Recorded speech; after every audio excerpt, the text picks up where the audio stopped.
One more time, that's Joshua chapter 6, verse 9. Okay. The armed men went before the priests, who blew the trumpets, and the rear guard came after the ark, while they continued to blow the trumpets. But Joshua commanded the people, saying, "You shall not shout, nor let your voice be heard, nor let a word proceed out of your mouth, until the day I tell you, shout, then you shall shout." So he had the ark of the Lord taken around the city, circling it once. Then they came into the camp and spent the night in the camp. Now, my first thought is, the people of Jericho have got to think he's crazy. Because what kind of approach is this? I mean, okay, they're circling around them. All right, I understand a siege, and that's part of this. But at the same time, there's no military precedence for what they're trying to do. Why? Because they're not the ones doing it. Yahweh is dealing with it. They're just having to follow his orders, basically, which I think the most difficult thing out of doing this is getting everybody to be quiet. I don't mean that in a bad way. I'm just being honest. Why people are, all right, well, we're marching around again. What do you think, Sam? Well, I'm saying, yeah, that's the way people are. So just to obey God, if you want to defeat these people, keep your mouth shut, don't talk. Just an interesting thing. Sometimes I think God gives us tasks just to see if we're listening and going to obey or not. It's not something difficult. It's not something that's required or something he can't get past. It's the question of, can we follow orders of what he asks us to do? And I still think that's difficult in our lives sometimes. Now Joshua rose early in the morning, and the priests took up the ark of the Lord. The 7 priests, carrying the 7 trumpets of ram's horns before the ark of the Lord, went on continually and blew the trumpets. And the armed men went before them, and the rear guard came after the ark of the Lord, while they continued to blow the trumpets. Thus, the second day, they marched around the city once and returned to the camp. They did so for 6 days. Then on the 7th day, they rose early at the dawning of the day and marched around the city in the same manner 7 times. Only on that day, they marched around the city 7 times. Why is it repeating?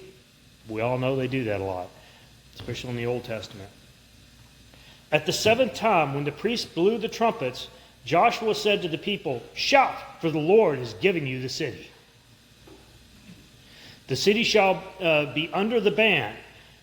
It and all that is in it belongs to the Lord. Only Rahab the harlot and all who are with her in her house shall live, because she hid the messengers whom we sent." Now, do you understand what it means by under the ban? Everything in there is God. So if there's bronze, gold, anything, the animals in there, they're all going to Yahweh. They're all his. So if you'll remember, most of the time when they go out and do this, they plunder the city. They kill everybody, but the Israelites get to keep basically whatever they find and want. And this time, no, not this time. This is God's victory entirely. You're not even having to fight. So guess what? It's all his. So it's under the ban, meaning it's all belongs to Yahweh. They're not to take anything from it. And I mean, how does Rahab feel being known as Rahab the harlot?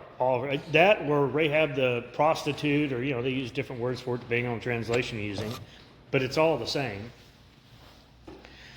But as for you, only keep yourselves from the things under the ban, so that you do not covet them and take some of the things under the ban, and make the camp of Israel accursed and bring trouble on it. So he's already telling them, if you don't follow the ban, there's going to be trouble. And it's not trouble for you. This is the other thing that you got to pay attention to. No, you're bringing trouble on Israel as a whole. It's not, it's almost the one bad apple spoils the bunch. Yeah, that's what this is. They're not letting anything go on in Israel, within the nation of Israel, that is going to go against God. Anything that happens like that, you're out. Now, you're either out or you're killed. I mean, take your pick. Sometimes there's not a choice. But the point was they were trying to keep all those, all the bad examples, all of those that are not following the Lord, away from them, so that people don't think, oh, well, it's not really a big deal. See, Joe over there took some gold, and that was okay. He made out all right. It doesn't work that way. Not at this time. Today, we have a personal relationship with Jesus Christ. It's a different thing. We answer to Him and to God. But at this point in time, this is all about a group setting. Yahweh's agreement is with the Israelites. It's not with each person individually like ours are with Christ. So that's why we have to keep in mind it's very different than what we have to deal with today. But all the silver and gold and articles of bronze and iron are holy to the Lord. They shall go into the treasury of the Lord. So the people shouted, and priests blew the trumpets. And when the people heard the sound of the trumpet, the people shouted with a great shout, and the wall fell down flat. So that the people went up into the city, every man straight ahead, and they took the city. Now, notice it doesn't say that the walls fell down. I think this is where wording is important. I looked at multiple, translations, but no, the walls fell flat. They didn't fall down and crumble, and well, we had to climb over the rubble from the wall. No, it fell flat. It's gone. The wall is not there anymore. It's not difficult. They walk right in. They don't have to go at it and, let me climb over the rubble from this. No, it's gone. It's flat. I don't know if it was turned to dust. I don't know if it was small pebbles, but the point is it's flat. It's gone. It's not just, it cracked and fell down, and maybe it was some weird sonic thing with the horns and the yelling. No, it's gone. God took care of it. They utterly destroyed everything in the city, both men and women, young and old, and ox and sheep and donkey with the edge of the sword. Now, this is again one of those where today I think we kind of look at it and go, you're killing the women and children? You're killing the old people? Well, yeah. I mean, what happens if you leave the kids? Well, let's just leave the young ones under, I don't care, age 10. Let's leave them alone. What's going to happen? Well, they're going to grow up and they're going to revolt. How is that good for Yahweh? How is that good for Israel? It isn't. I understand the concept, but these are people that don't know anything about God. In fact, everything they know about God is with a little g. It's all false gods. That's all they know. So it's better for God's people not to have to deal with that later. And that's what this is about. It's not about, it's so harsh. Yeah, it is harsh because they're going against God. They're worshiping idols in this city. We already know that. Joshua said to the two men who had spied out the land, "Go into the harlot's house and bring the woman and all she has out of there, as you have sworn to her." So the young men who were spies went in and brought out Rahab and her father and her mother and her brothers and all she had. They also brought out all her relatives and placed them outside the camp of Israel. They burned the city with fire and all that was in it. Only the silver and gold and articles of bronze and iron, they were put into the treasury of the house of the Lord. However, Rahab the harlot and her father's household and all she had Joshua spared. And she has lived in the midst of Israel to this day, for she hid the messengers whom Joshua sent to spy out Jericho. So they kept their promise. Everybody in her family. And keep in mind, remember they were told, or she was told, only your family that is in your house is going to survive. Well, she may not have known exactly when they were going to show up, but when they start blowing the horns, you go, hey, y'all better be in my room right now. Get in my home. This is your chance. Take it or leave it. She's responsible for saving her entire family. Back then, families were pretty large. It already says in all of her brothers and all this, so there are a lot of them. But I just think it's important to remember that she had all the warning she needed to get her family into her home. Also find it interesting that they burned the city with fire, so all that was in it. And keep in mind, You either had stone construction then, or you had timber construction. Now, even if you're doing construction with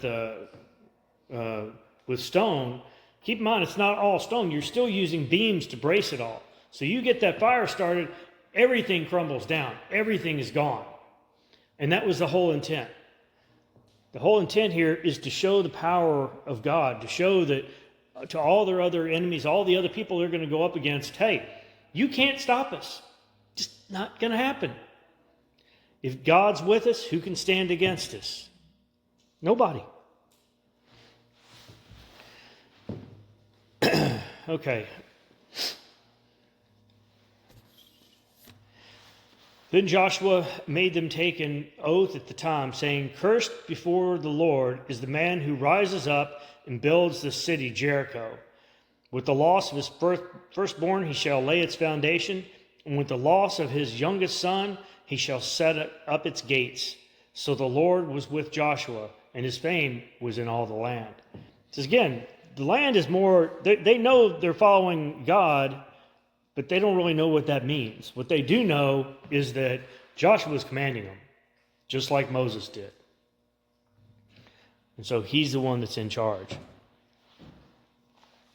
Now, we're getting ready to talk about their next conquest at Ai. It always bothered me. Why do we call it Ai? Isn't it Ah? It's A followed by a little I. It's Ah, isn't it? I don't know. I mean, I'll say AI when we go through here, but it looks more like ah or something like that to me. AI, I think of I just think artificial intelligence when I do AI, so I have a hard time with that being a geek. Okay, that's my world, so that's what I think of. Okay, but the sons of Israel acted unfaithfully in regard to the things under the ban. For Achan, the son of Carmi, the son of Zabdi, the son of Zerah, from the tribe of Judah, took some of the things under the ban. Therefore, the anger of the Lord burned against the sons of Israel. Now, Joshua sent men from Jericho to Ai, which is near Beth-aven, east of Bethel, and said to them, "Go up and spy out the land." So the men went up and spied out Ai. They returned to Joshua and said to him, "Do not tell all the people to go up. Only about 2 or 3,000 men need to go up to Ai. Do not make all the people toil up there, for they are few." And they are few, obviously they're talking about Ai. They didn't feel there were that many people. And while I understand them being a little bit cocky about this, I mean, keep in mind, they've had no problem just going up there and taking over whatever they wanted. But that's because Yahweh was with them. The thing is, I don't think they know at this point that he isn't, because they don't know what an individual amongst them has done. The men of Ai struck down about 36 of their men and pursued them from the gate as far as Shebarim, and struck them down on the descent, so the hearts of the people melted and became as water. Then Joshua tore his clothes and fell to the earth on his face before the ark of the Lord until the evening, both he and the elders of Israel, and they put dust on their heads. I'll never understand that, but it's another one of those sign of the times, right? Sort of like tearing your clothes. I mean, their clothes made it all through 40 years in the desert, and now you're going to tear your clothes?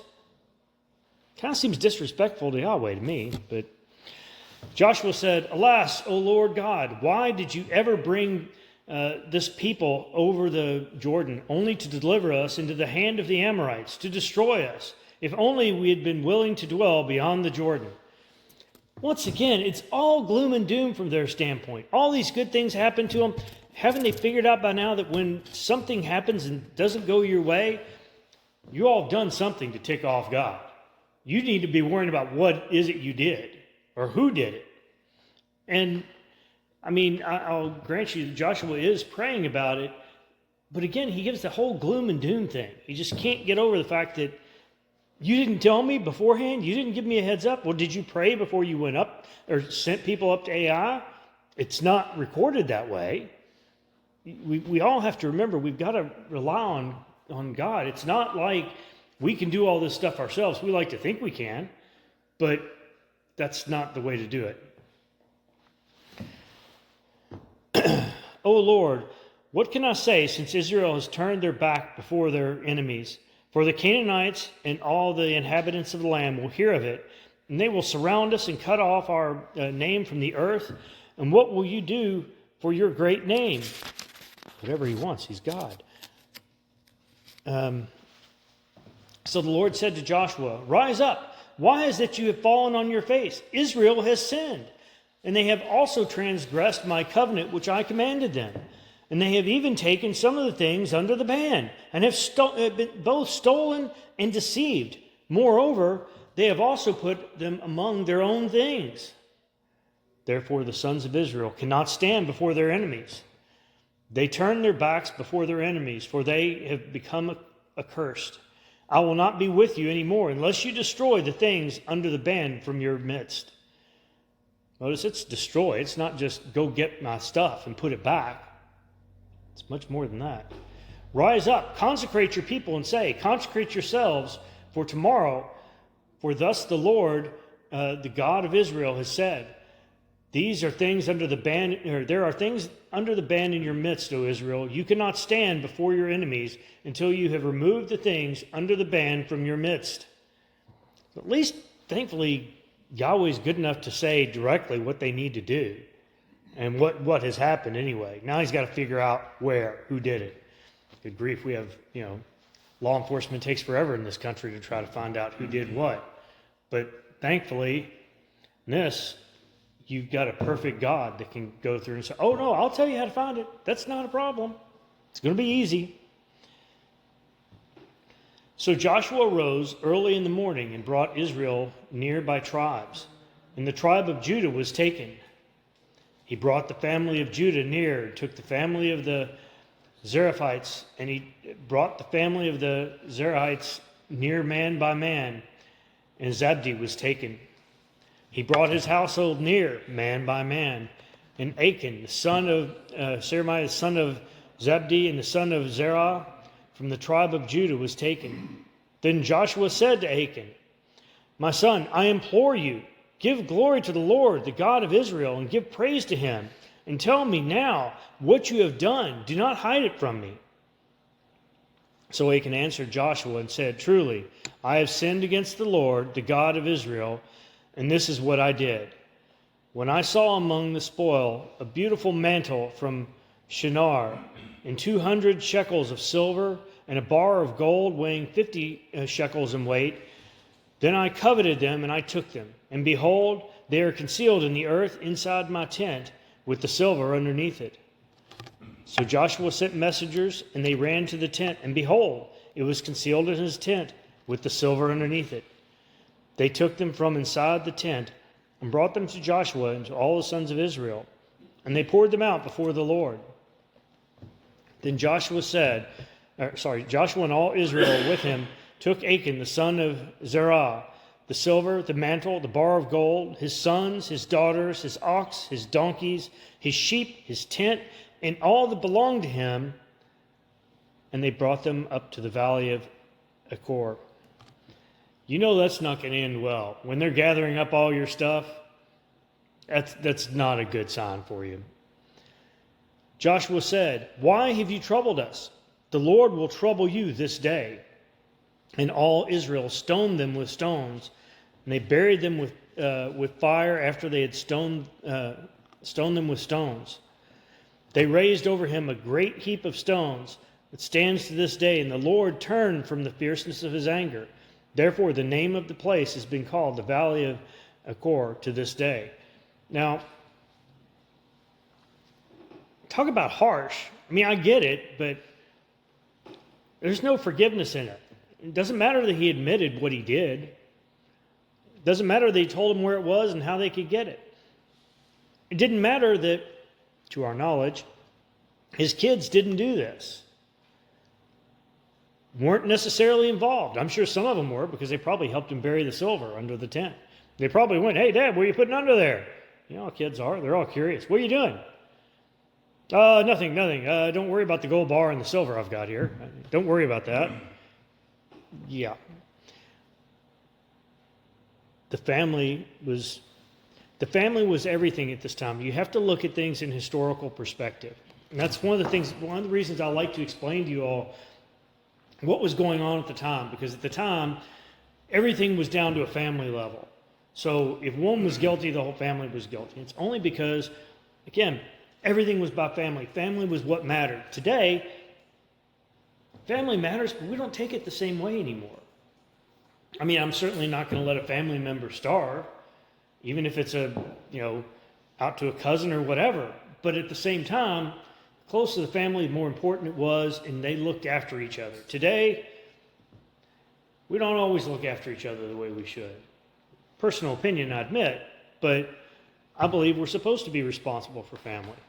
But people's actions also have consequences, and therefore, yes, ma'am.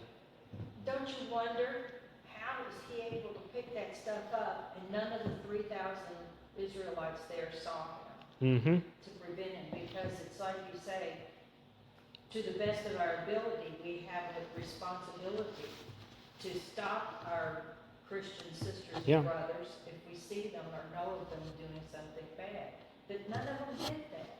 Oh, obviously, if anybody's ever held a bar of gold, that sucker is heavy. I don't care how thin a bar of gold it is. It's not lightweight. You didn't just carry all that silver and gold on your own. He probably had some of his family help him. And like you said, somebody else had to see him. It's not like it was everybody's going to just, what are they doing? Just turning a blind eye? Why? You know you're not supposed to take it? And why are you? Oh, that's his problem. Maybe that's their attitude. Maybe they just, how many times in this world do you just, I just don't want to get involved? Because it might have bad consequences for you. I mean, honestly, we have that stuff happen all the time in big cities in particular. Thankfully, not so much out here, but you see somebody being carjacked, do you want to stop and help, or do you want to get out of there and save yourself? I'm not saying what's right. I'm saying it's something we all have to think about and make that decision on our own. Because sometimes it's right to stop and help. Other times, no, I need to get out of here because I'm putting myself in more danger. I was just thinking, how big are the guys attacking? Well, and that's part of it. I mean, you had that carjacking in D.C. that really kind of kicked off Trump going into D.C. with the military of sorts, was because somebody that had worked for him, still worked for the government, he was approached, they were coming up on him and his girlfriend. He pushed his girlfriend in the car, slammed the door behind her, and so he could stay outside and try to fend off these 10 kids that just delivered a beating on him. But at least his girlfriend was able to make a phone call and was therefore able to get the police involved eventually. But it's a matter of, do you stand up or do you let it go? I mean, he had 10-1. He had some pretty bad odds, but he still did it. So that's something we've got to think about what we have to do. And in this case, like you said, I'm sure somebody else saw him and did nothing. And it caused, 36 people to be killed? So, kind of a big deal, really. So, heck of a way to be buried though. Stoned to death by your own people. Okay, continuing on here. Now the Lord said to Joshua, "Do not fear or be dismayed. Take all the people of war with you and arise, go up to Ai. See, I have given into your hand the king of Ai, his people, his city, and his land. And you shall do to Ai and its king just as you did to Jericho and its king. You shall take only its spoils and its cattle as plunder for yourselves. Set an ambush for the city behind it." So Joshua rose with all the people of war to go up to Ai. And Joshua chose 30,000 men, valiant warriors, and sent them out at night. He commanded them, saying, "See, you are going to ambush the city from behind it. Do not go very far from the city, but all of you be ready. Then I and all the people who are with me will approach the city, and when they come out to meet us as they did at first, we will flee behind them or before them. classic ploy. It's like, oh, hey, you're too big. We're afraid. Run away. Okay, well, yeah, and then you clear the ridge. If you remember watching The Patriot towards the end, that was a good movie for that. All the army's hiding on the other side of a hill, basically. So as soon as the British come over, redcoats to be more specific, they're all shot. It's the same concept. They're taking a line, basically took that out of the playbook from Yahweh. They will come out after us until we have drawn them away from the city, for they will say, they are fleeing before us as at the first, so we will flee before them. And you shall rise from your ambush and take possession of the city, for the Lord your God will deliver it into your hand. Then it will be that you will have seized the city, and you shall set the city on fire. You shall do it according to the word of the Lord. See, I have commanded you. But notice, too, this time, Joshua was listening to God beforehand. He didn't say, oh, we'll just send up a few thousand men. That's really all we need. Everybody's kind of tired, so just take them. No, this time he's listening to God. God's saying, oh, no, send all the fighting men up there. I don't care it's uphill. I don't care if they're tired. They want to take Ai. This is what you're going to do. It goes back to you've got to listen sometimes. I know we all have a problem with being quiet. I know I do sometimes. So I'm going to be quiet and listen. Ellen and I are laughing here. Hey, I get it. I get involved in things and I talk and I know it. That's part of me being me. But sometimes that's also what gets me in trouble because I don't get quiet and listen. I'm working on it. I'll probably always be working on it. So Joshua sent them away, and they went to the place of ambush and remained between Bethel and Ai on the west side of Ai. But Joshua spent that night among the people. Now Joshua rose early in the morning and mustered the people, and he went up with the elders of Israel before the people of Ai, to Ai. Then all the people of war who were with him went up and drew near and arrived in front of the city, encamped on the north side of Ai. Now there was a valley between him and Ai, and he took about 5,000 men and set them in ambush between Bethel and Ai on the west side of the city. So they stationed the people, all the army that was on the north side of the city, and its rear guard on the west side of the city, and Joshua spent the night in the midst of the valley. It came about when the king of Ai saw it that the men of the city hurried and rose up early and went out to meet Israel in battle. He and all his people at the appointed place before the desert plain. But he did not know that there was an ambush against him behind the city. Joshua and all Israel pretended to be beaten before them and fled by the way of the wilderness. And all the people who were in the city were called together to pursue them. And they pursued Joshua and were drawn away from the city. So not a man was left in Ai or Bethel who had not gone out after Israel and left the city unguarded and pursued Israel. Think about it. You got all these people who are getting arrogant. Why? Because they've already seen Israel fail once with them, and they're already probably on a power trip. Just think about it. They've seen all these other cities utterly destroyed, right? Completely. Everything killed. But when Israel came after them, they chased them away and killed 36 people. And they're like, we've got this. This time, no warrior, nobody in the city has a problem going out after them because they're going, this is nothing, man. We got this. This is simple. I don't know what these other cities were doing. We're going to take them. Can't get arrogant. Then the Lord said to Joshua, stretch out the javelin that is in your hand towards Ai, and I will give it into your hand. So Joshua stretched out the javelin that was in his hand towards the city. The men in ambush rose quickly from their place, and when he had stretched out his hand, they ran and entered the city and captured it, and they quickly set the city on fire. When the men of Ai turned back and looked, behold, the smoke of the city ascended to the sky, and they had no place to flee, this way or that, for the people who had been fleeing to the wilderness turned against the pursuers. When Joshua and all Israel saw the men in ambush had captured the city, and that the smoke of the city ascended, they turned back and slew the men of Ai. They were all just waiting. They knew what they were going to do. But again, they knew this time they had Yahweh on their side. That's what matters. The others came out from the city to encounter them, so that they were trapped in the midst of Israel, some on this side, some on that side, and they slew them until no one was left of those who survived or escaped. But they took alive the king of Ai and brought him to Joshua.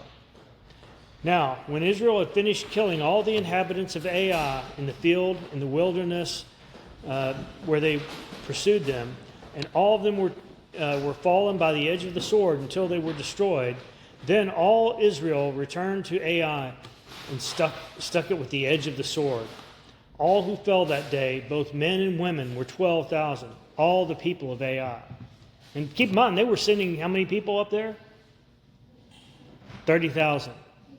So he sent 30,000 people up there to take over 12,000, which they promptly did, and burned the city down. For Joshua did not withdraw his hand with which he had stretched out the javelin until he had utterly destroyed all the inhabitants of Ai. Israel took only the cattle and the spoil of the city as plunder for themselves, according to the word of the Lord, which he had commanded Joshua. See, all they had to do was wait a little while longer. They could, when they got to Ai, they could take whatever they wanted. It was just that one city they were supposed to leave because of a ban on it. So Joshua burned Ai and made it a heap forever, desolation until this day. Now, you'll find a couple different, this is laid out a couple different ways here. So either, depending on your translation, he hanged the king of Ai on a tree until evening, or he impaled him.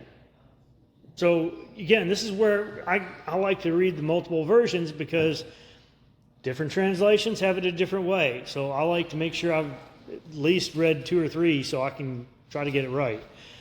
So which one was it? Either way, this was intended to be an embarrassment. And that was the purpose of impaling them or hanging them.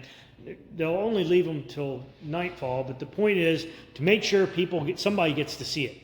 I'm assuming somebody's on a surrounding area watching this battle, because that would be the whole point, is to impale their king or hang him and go, okay, this is what will happen to you if you stand in our way. He hanged the king of Ai on a tree until evening, and at sunset Joshua gave command, and they took his body down from the tree and threw it at the entrance of the city gate, and raised over it a great heap of stones that stands to this day. Then Joshua built an altar to the Lord, the God of Israel, in Mount Ebal, just as Moses, the servant of the Lord, had commanded the sons of Israel.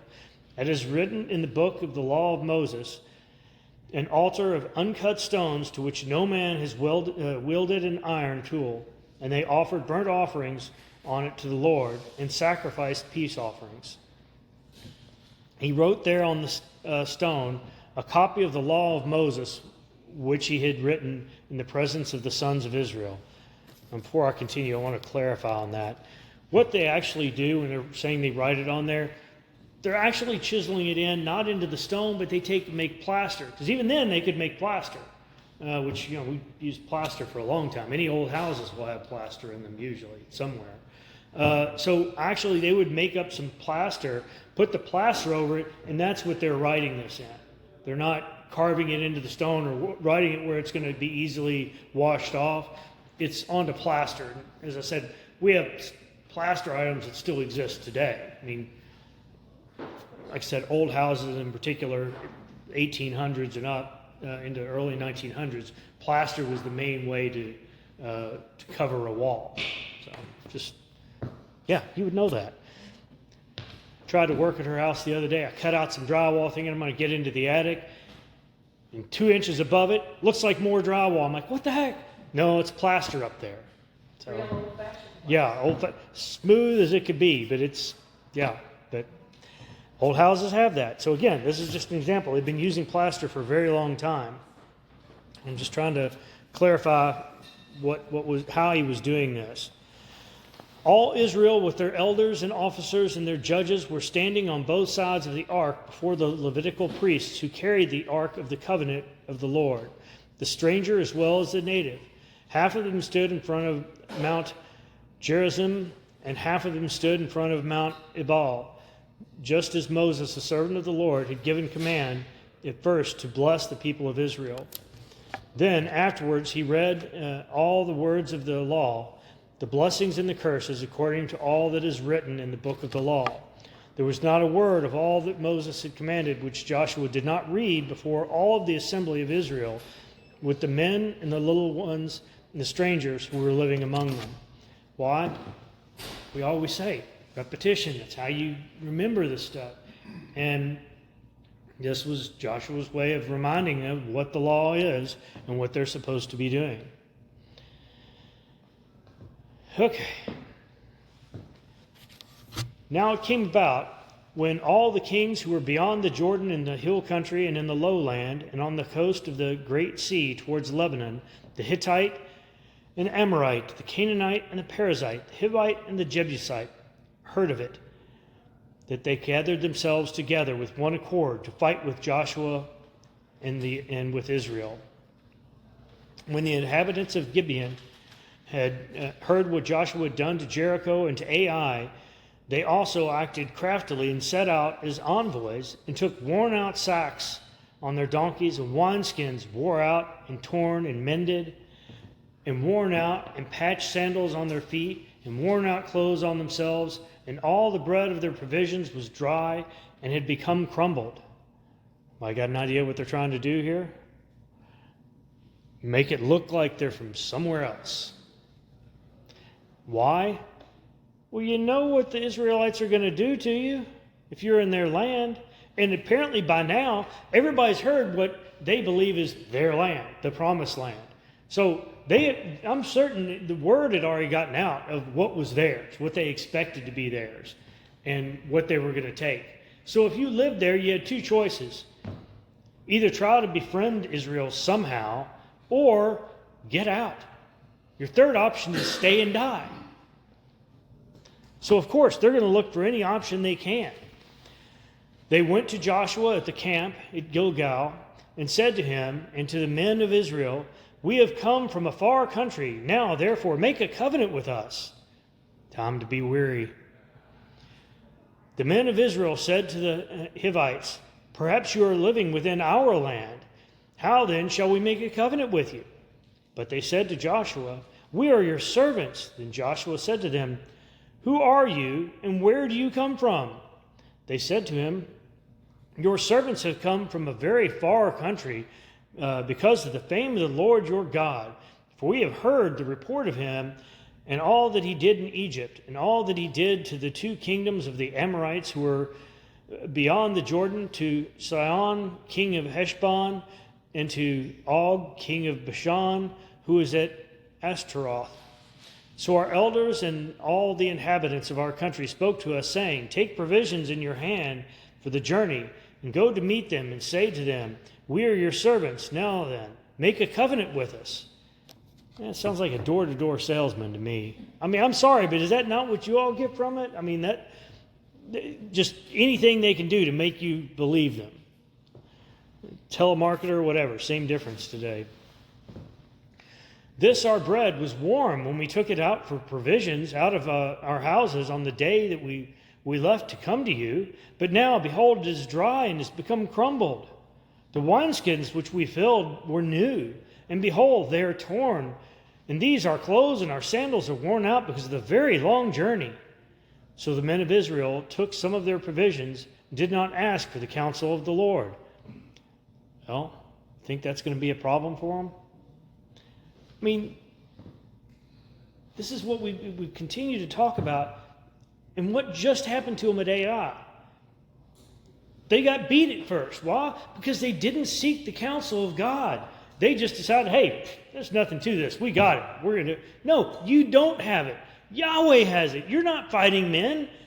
You're just Israelites. You're fighting men because God says you are, not because you are, not because you've got the skill set.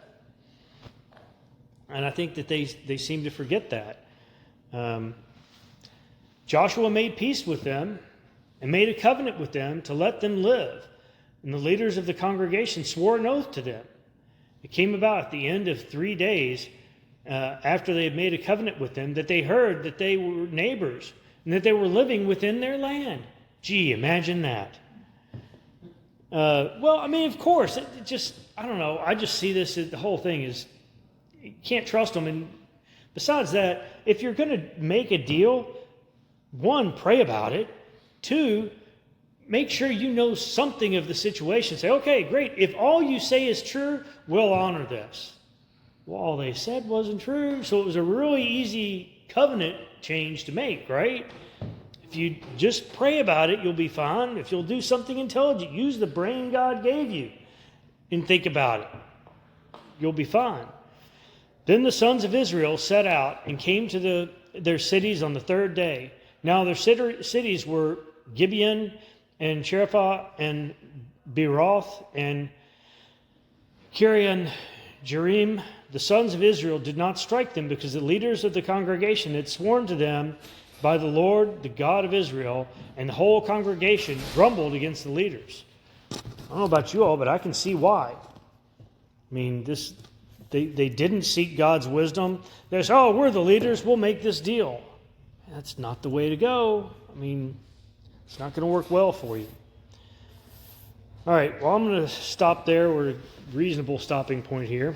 And we will pick up with 19.